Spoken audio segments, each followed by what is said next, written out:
You're listening to the Greeks Gridiron. Now here's your host, Ethan Haristadoulou. Welcome back, everybody, to the Greeks Gridiron. I'm Ethan Haristadoulou, and today we're diving into predictions for Week 14 of the NFL season. For those of you that are not aware, maybe didn't catch my Thursday night preview, I am battling through some sort of viral illness right now. I can't seem to kick it. It's got me for the better part of the last week now, and it's taking my voice along with it. I do not have it in me to do a full breakdown today, so what I'm going to do, as I always do, invite you all to comment down below. Let me hear from you, who you like, who you dislike, and why on all of these matchups for this week. I will show you all here up at the top of the screen who I have for the wins, and just a real quick run through all the games, and then I will send you all off for the rest of your weekend. First one here, Seahawks and Falcons. Big fan of the Seahawks in this matchup here. I think they clear very well in a big dominant victory. I don't have score predictions or anything either. You guys, again, I'm so sorry. I just want to get this out here for you all so you know who I'm going with this week. Next up, we're looking at Steelers and Ravens. I like the Ravens to get the W here and secure the lead within the AFC North with a win over a Steelers team that is kind of falling all over the place right now. I like the Browns over the Titans. I have the Jaguars in Jacksonville taking down the Colts. I'm actually kind of down on Indianapolis right now. I think they're trending in the wrong direction. And in Jacksonville, Indianapolis has a hell of a time trying to beat them. So I do like the Jaguars for a big win there. They're technically the underdogs, but that doesn't feel right to me. Washington and Minnesota. This is another tough one here, but being in Minnesota, J.J. McCarthy's back. I don't have a ton of high hopes for this offense, but Washington's defense has not been great by any means. So if there is like a solid game inside of J.J. McCarthy, I would take it against the Washington Commanders at home, but we'll see.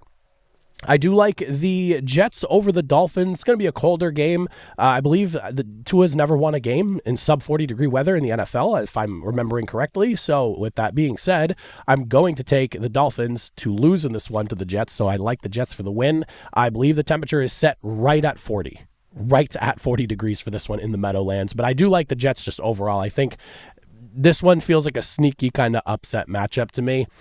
Tampa Bay over New Orleans feels like an obvious no-brainer, which with the current state of the New Orleans Saints right now as Tampa Bay continues to get healthier.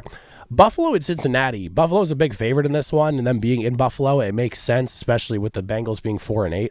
But I do actually, I think that the Buffalo Bills should get the W in this one. I just have a sneaky suspicion that Jamar Chase, T. Higgins, and Joe Burrow might give this defense in Buffalo a run for their money, and especially if they can get Chase Brown going. It feels like the Bengals have only been able to run the football against the Steelers this season, but if there was another run defense to pick against, it would be this Buffalo Bills one. But I do like the Bills for the win.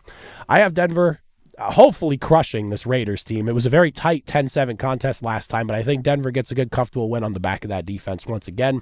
Packers and Bears.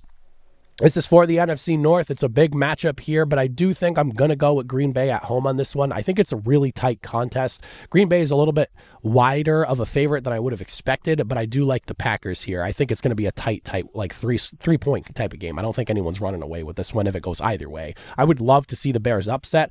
I just kind of feel like Green Bay and maybe Chicago and Chicago is like the series split for this one. I think Rams comfortably cruise to a W in Arizona. I have the Texans taking down the Chiefs. This one feels like the Chiefs finally got at home. Everyone's talking Patrick Mahomes and gotta have it type of win and all of that. And I get that. Believe me, I do. But ultimately, this Texans defense is legit as they come. And I do think it ends up being just a little too much for a Chiefs offense that has stumbled in some games this season, even with all of their guys. So I'm going to take the Texans in a tight upset for that one. Philadelphia and LA. Well, this is the Monday Night Football matchup. I'm going to just throw this one in here as well because I really don't think I'm going to be ready to record a video tomorrow. This is already getting kind of long and tough. And I'm only 4 minutes in and I feel like I've been here for 20. But I'm going to go and lean Philadelphia on this one here. The offense does scare me a little bit, but that offensive line against the Philadelphia defense really scares me in LA. So I do think the Chargers ultimately drop this one at home to the Philadelphia Eagles. This is another one that I think ends up being really close because defenses kind of win out in the game, in my opinion. But I do think we're in for a good Monday Night Football matchup between two 8-4 teams high up in the ranks of their respective conferences. But give me the Eagles on that final game. Those are my predictions, though, going into week number 14 of the NFL. I am hoping that by Tuesday, when we do power rankings, I will be healthy and ready to go. I like without going too into it. Like, I'm sitting here sweating right now as I'm talking to you all because it's not even hot where I live. and I am sweating right now. So that's how I currently feel. I am really riding the ropes right now. So I'm hoping that this illness can kick the curb by Tuesday and I can get back to doing regular discussions with you all. So until then, I will see you all on Tuesday, hopefully, for Power Rankings, and we'll recap all the games and we'll see how I did. Again, comment down below. Let me hear from you. If you made it this far, I appreciate you listening to me. I will see you all very soon. Have a good one.